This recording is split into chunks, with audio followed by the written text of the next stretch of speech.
জয়গুরু বন্ধুরা, শ্রী শ্রী ঠাকুরের ছোটবেলার কিছু ভৌতিক ঘটনা আমাদের সতীশচন্দ্র জোয়ারদার দা লিখেছেন। উনি তো ঠাকুরের খুব কাছে থাকতেন সবসময়। ওনার একটা ভৌতিক গল্প আপনাদের আজ শোনাচ্ছি। ওনার এক বন্ধু বাঁকুড়া জেলায় একটা ঘর ভাড়া করেছিলেন। ওই ঘরে ভূত ছিল। ভূত পেট থাকা সত্ত্বেও উনি ঘরটা ভাড়া করলেন।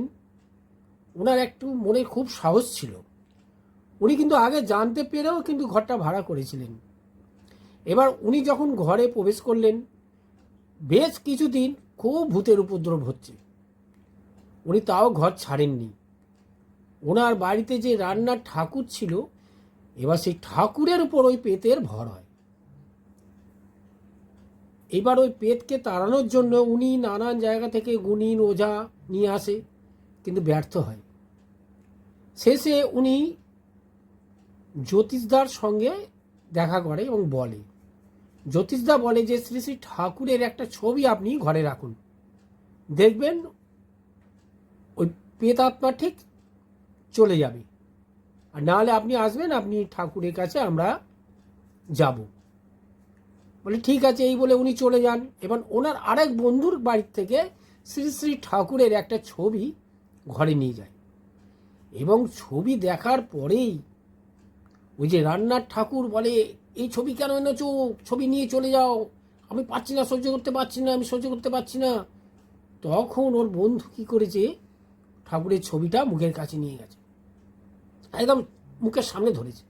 তখন তো বলছে আমি চলে যাব চলে যাব চলে যাব, কিন্তু আমি ওই কুয়ো আছে একটা, ওদের বাড়িতে একটা কুয়ো ছিল, বলছে ওই কুয়োর ভিতরে আমি থাকবো।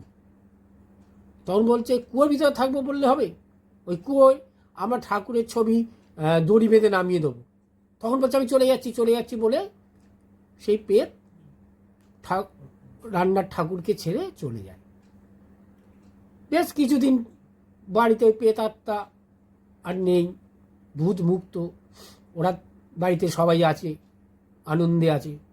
হঠাৎ ওই বন্ধু একদিন এসে বলে, ঠাকুরের ছবিটা তো আমায় দিতে হবে। বলছে ঠিক আছে, ঠাকুরের ছবি নিয়ে যাও। ঠাকুরের ছবি সেই বন্ধুটা নিয়ে চলে গেছে।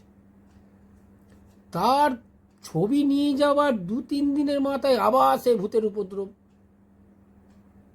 তখন আবার সেই বন্ধুটি সতীশচন্দ্র জোয়ারদার মহাশয়ের সেই বন্ধুটি আবার শ্রী শ্রী ঠাকুরের একটা ছবি কিনে নিয়ে ঘরে লাগায় এবং সেই ছবি আনার পরে সেই ভূতের উপদ্রব একদম কমে যায়। জয় গুরু বন্ধুরা।